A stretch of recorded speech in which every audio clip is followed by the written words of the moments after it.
Hi there.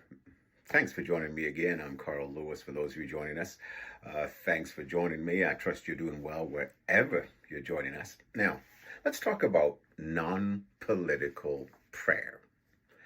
Um, and we get that from First Timothy chapter 2, verse 1 to 4 for reference sake. So you should read that. I know many of you are familiar with it. If you're not, check it out. First Timothy chapter 2, verse 1 to 4.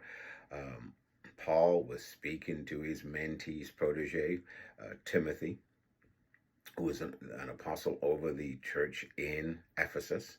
And listen to what he says.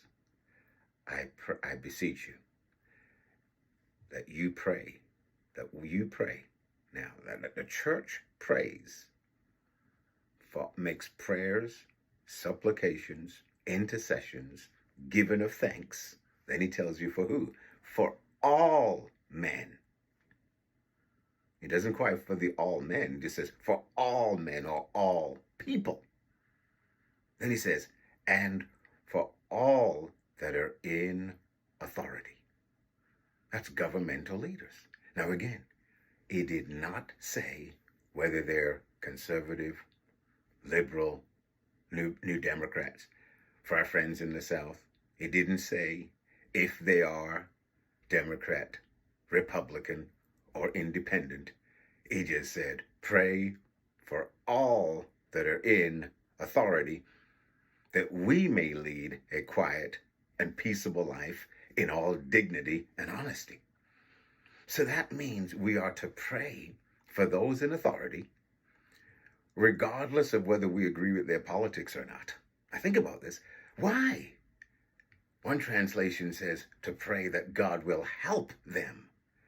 God wants to use us, we could say, as his kingdom authority in the earth, to pray prayers that will help those in governing authority in our respective cities, municipalities, states, and nation,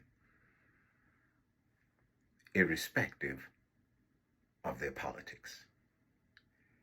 Now, if we don't pray, now I want you to put in the positive, our prayers will lend towards those in authority making right decisions that will add to and contribute to peace, to safety, to the dignity of our nation, the prosperity of our nations, to the well-being of our nations.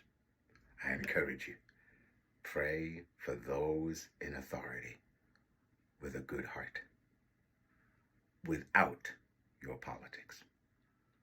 See you soon.